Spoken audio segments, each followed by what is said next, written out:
Hey, this is Double R. I wanted to tell you that Anchor by Spotify is a great and easy way to make a podcast with everything you need and all in one place. Anchor has the tools to allow you to record, edit your podcast straight from your phone or your computer. When hosting with Anchor, you can distribute your podcast to all listening platforms like Spotify, Apple Podcasts, and more. It's everything you need to make a podcast in one place. Best of all, it's totally free. So go down the Anchor app or go to anchor.fm to get started.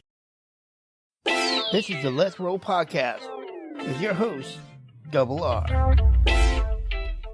What's up, everybody? It's me, Double R, the host that rolls the most, and this is the Let's Roll Podcast. Today, I want to talk about why I'm not okay. In this episode, I want to discuss my struggles with depression and my feeling of loneliness and much more. We're going to do all of that right after this. So I have struggled with depression in different parts of my life. I mean, I guess in a way I might have struggled with it my whole life, but there's two things that have happened in my life that caused me to really go deep in depression. And the first time was I had just moved out of my parents' house. I got my own apartment. I was supposed to share this apartment with a friend, but he backed out, so it kind of left me on my own. So that was the first time I was on my own. I just started a new job. I worked nights. I started a relationship with someone. And in all that time, I got another roommate. And several things happened at once. And I was struggling at my job. Not struggling at my job. I was struggling liking my job. The roommate that came along, another roommate that came along, I came home one day and he was just gone, packed all of his stuff up and just left. I talked to him and found out why, but he left. The person I was in a relationship with, that relationship fell apart. So, and the realization that I was in an apartment all by myself, and all these things happened at once. And the biggest one was the relationship falling apart. And that just sent me into this depression. And I call the depression that I have, for the most part, or I've never been diagnosed, like as far as full on you have depression or whatever. But the times that I have felt depressed have been situational. The situation caused me or made me fall into a depression. And I went to a doctor and got some medication, and it took me a year to kind of come out of this depression and this funk on all this that happened. And that was the first time. And then about 6 years ago, I made a choice to end my marriage. And again, it's a situational deal. I was ending my marriage. I was losing the place that we lived. I was losing, even though it was my choice, I was losing my wife. I was losing the dogs that we had. I was losing that life. I had to move back home, and it took me probably a good year or two, in reality, to come out of that funk. So those are the two major things that happened in my life that put me in a depressive state. So recognizing those two situations, I do realize from time to time I have these, I'll call them flare-ups of feeling depressed, feeling down, feeling, the question is to myself, what do I have to offer this world? For the most part, I'm fairly positive. I'm not a negative person in general, But at night, I get negative about myself. I get negative about my situation. So I do struggle with those things. And I do know that a lot of people struggle with different types of depression. And in me, I don't believe I have anxiety.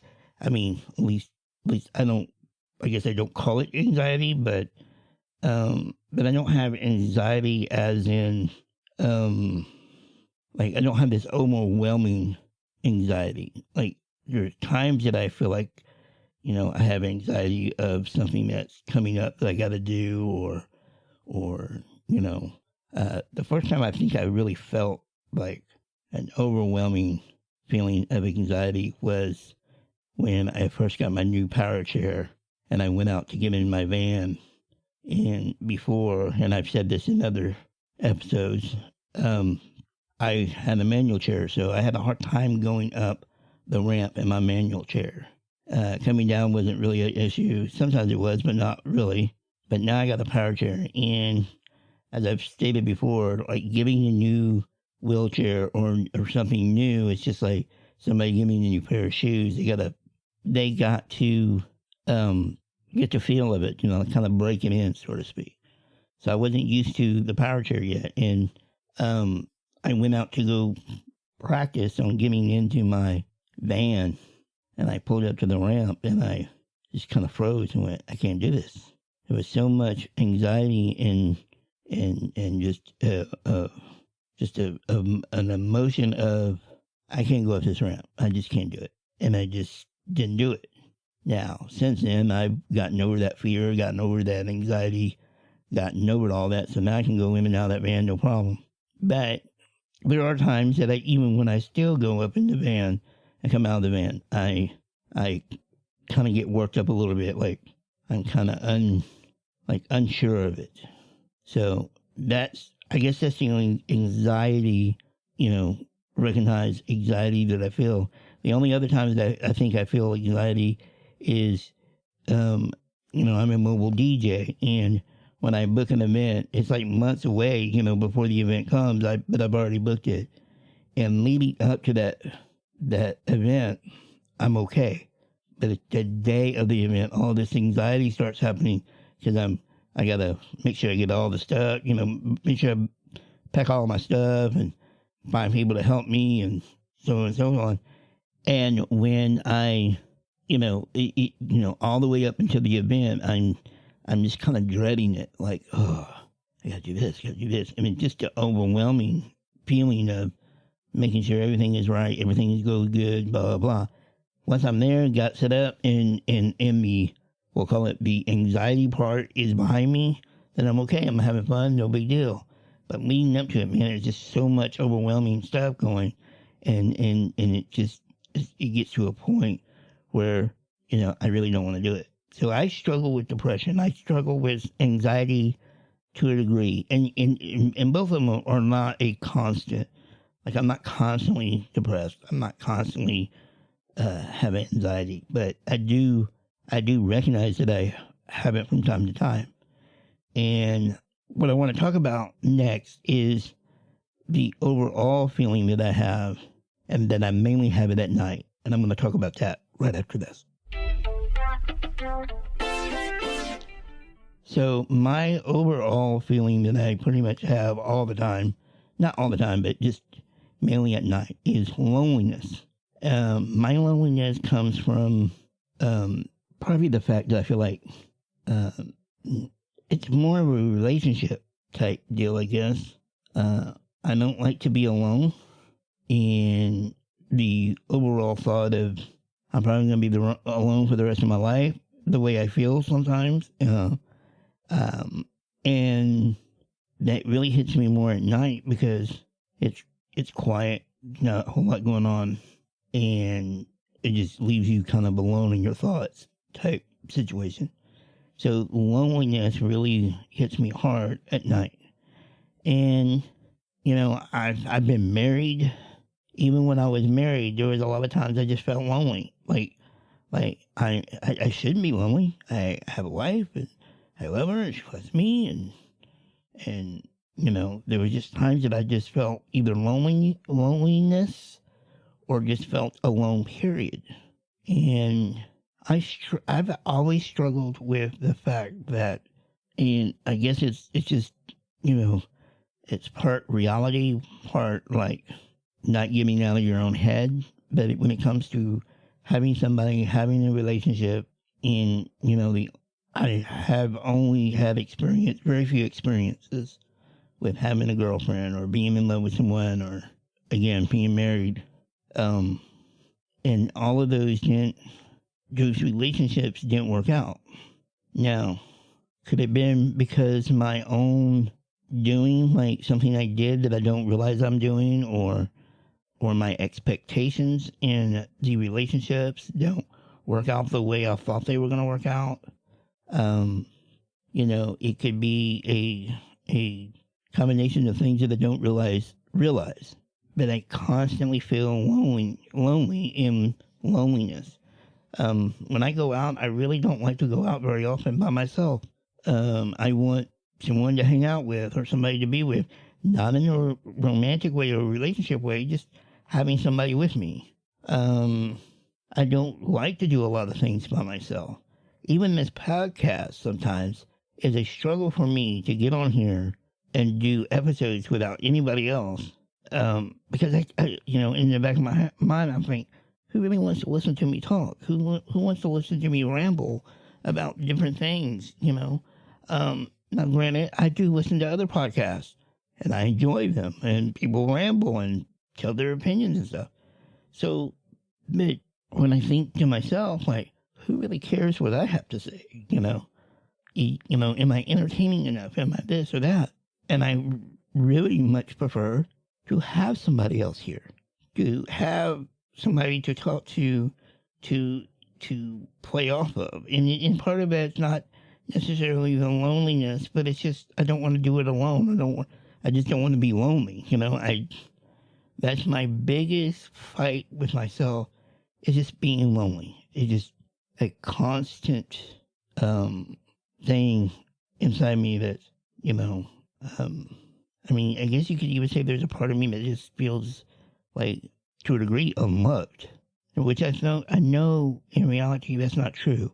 There's plenty of people out there that love me and care about me, but I guess I'm not finding the love or the companionship or what I desire, and sometimes it just sucks, and it mainly sucks at night. So I'm dealing with depression. I'm dealing with the thought of loneliness all the time. And that's what I struggled with. I struggle with those things on a daily basis. But I don't want you to think that my depression is like all the time. Like, I'm not depressed all the time. But there are times that I get down, There are times that I wake up and just feel like, today's not the day today. I'm just going to chill out and lay in bed and listen to music, Music helps me a lot. Now, some of the music I listen to might not be helping me really, but it soothes me, it calms me down, and, I enjoy it, and it gets my mind off of it sometimes. Not all the time. But I just wanted to let people know that, I'm not okay, and there's a lot of people that are not okay out there. And we're going to talk about what we can do for those that are struggling. And we're going to talk about that right after this. So, I want to carry on the conversation of depression, mental illness, anxiety, people that struggle with all these mental problems, as far as when it comes to depression and what we can do. And I'm going to talk about a few dealings, I guess you could kind of say dealings, other people that obviously were having trouble and didn't know it until it was too late. So we see all the time in the news and on social media and stuff of people dying, and we find out later that it's they committed suicide and they were struggling and had demons and stuff. When I was younger, when I was in junior high, I had a friend. Now, I say that loosely just because I don't even. I think his name was David, but I don't.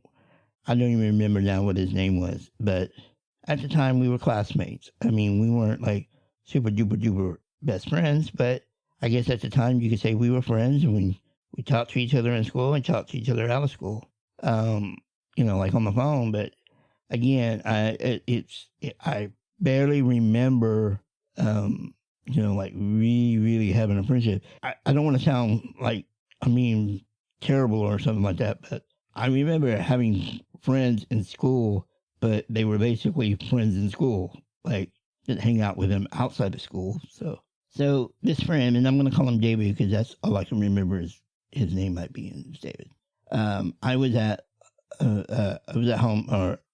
home, and we were about to eat, and he calls the house, and he asked for me, and my mom's like, he can't talk right now, we're about to eat. And she goes, when we get done, I'll have him call you back. And so of course, hung up.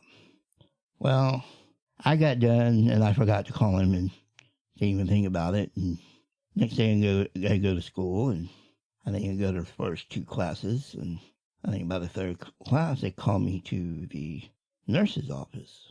And I go to the nurse's office, and I'm asking, like, why am I here? And they had called me and one other kid in there.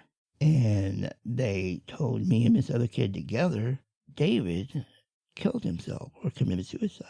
I don't remember exactly how they told us because we're in junior high, but basically just said that he had taken his own life.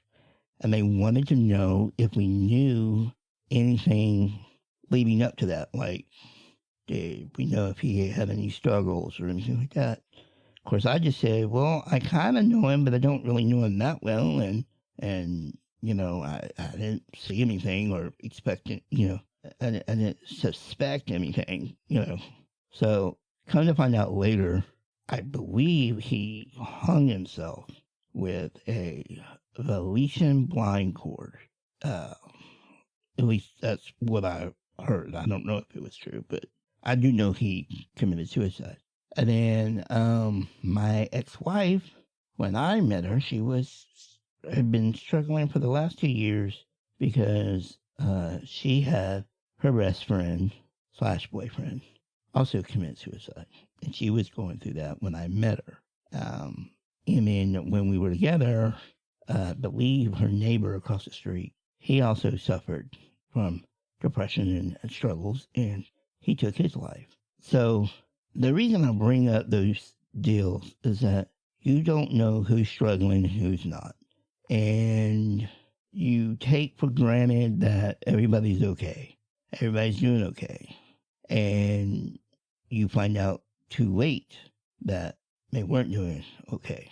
So what I think we could do to help people that are dealing with these situations, depression, suicide thoughts, even loneliness for that matter, is check on one another. Check on people, even if you think something's wrong or don't think something's wrong.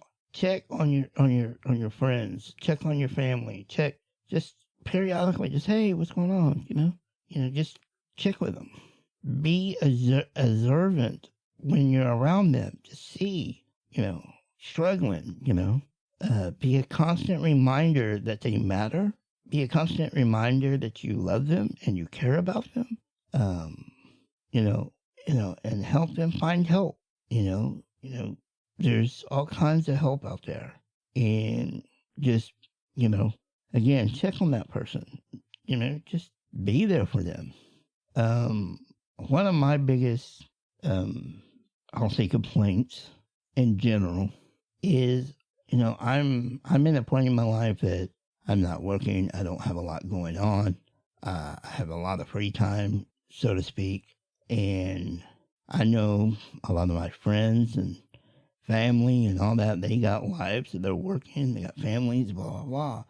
And I constantly get irritated because I'm the one that has to call to see, hey, what's going on?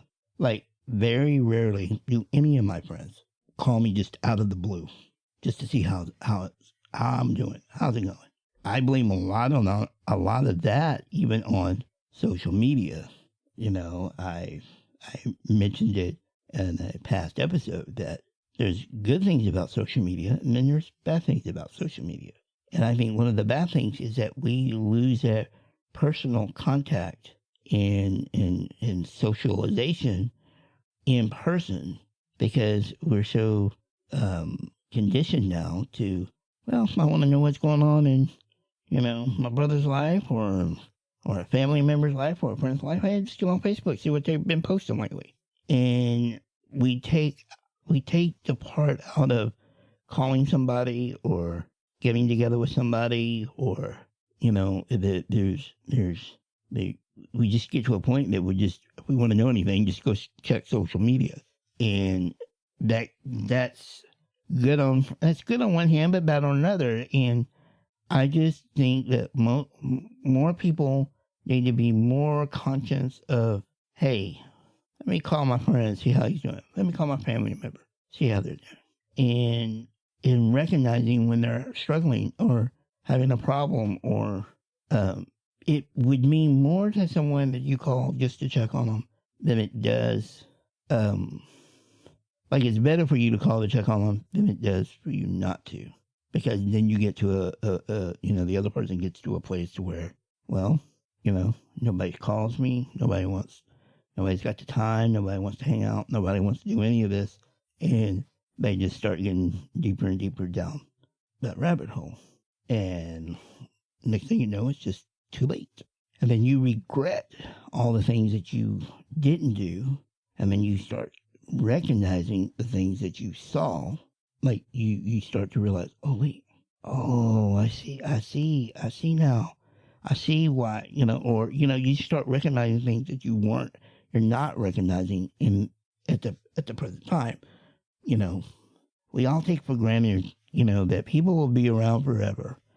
And we all know that's not true. People are not going to be around forever. We're all going to die. We don't know when and how, but we're all going to die. I want to touch on one other little thing here. When we have these big events in the world and even in our country, we did a whole episode about the Uvalde mass shooting and talked about that. And we touched on how those kids not the kids that lost their lives, but the kids that witnessed the other kids losing their lives, how that's going to impact. And it's not just going to impact the people at that school. Just the news story itself is impacting all over the country. It's impacting children and there are going to be some children that just don't want to go to school now. They're too scared to go. What's going to happen if I go to school? We have to be, we really need to understand that all of these events affect everybody, from children all the way up to adults. And when stuff like this happens, and we need to wrap our arms around people, children, etc., and just comfort them. And I know the old cliche is to say everything's going to be okay.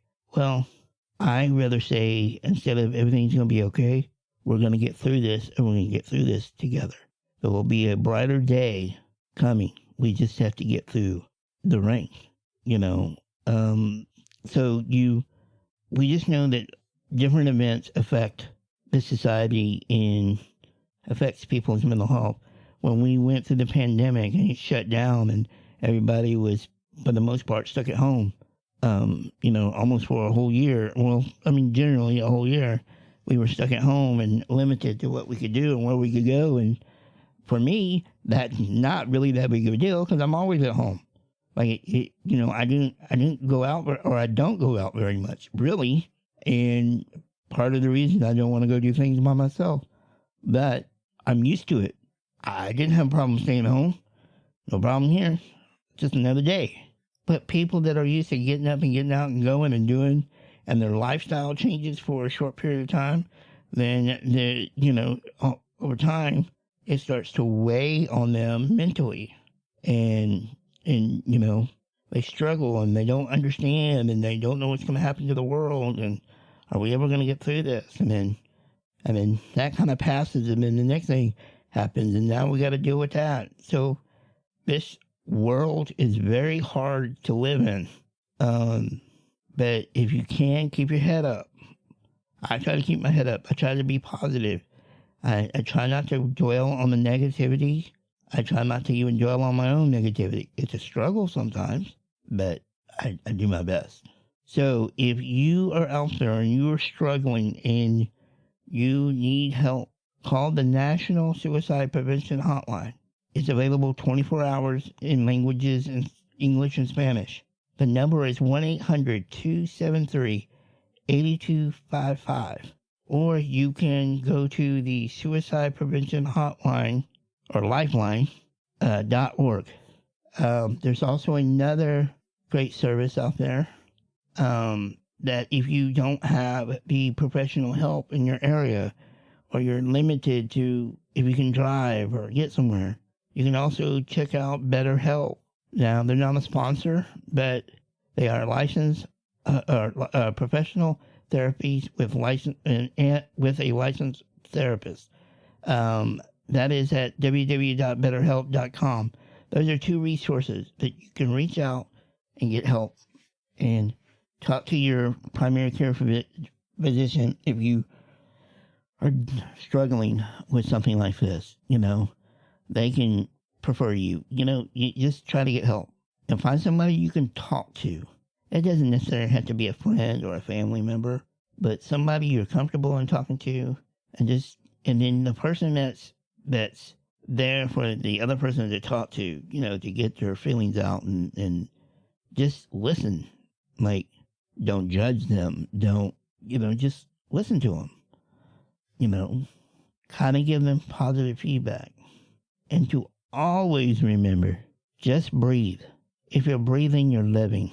And as long as you're breathing, you're going to be okay. You're going to get through it. You're going to get past the rain and the fog. Bad things don't last forever. Pain doesn't even last forever. So don't sit there and not get help. And just know that I get through mine. Even though I have setbacks, I still work through mine. And I do have people out there that I can talk to and kind of vent and get my thoughts out. And to be honest with you, this podcast helps me get my thoughts out and my opinions and my experiences and all that. That was the whole reason I started to do this podcast, was just to give me an outlet and just have a place to put my thoughts, my opinions, my experiences out. And I hope you enjoy it. Remember, make sure if you're feeling like you want to harm yourself, please call the National Suicide Prevention Lifeline at 1-800-273-8255 or go to suicidepreventionlifeline.org. And as always, until next time, let's roll. Hey, this is T. Rich, and you listen to the Let's Roll podcast with Double R. Make sure you follow us on all social media. Find the links in the description below or at theletsrollpodcast.com.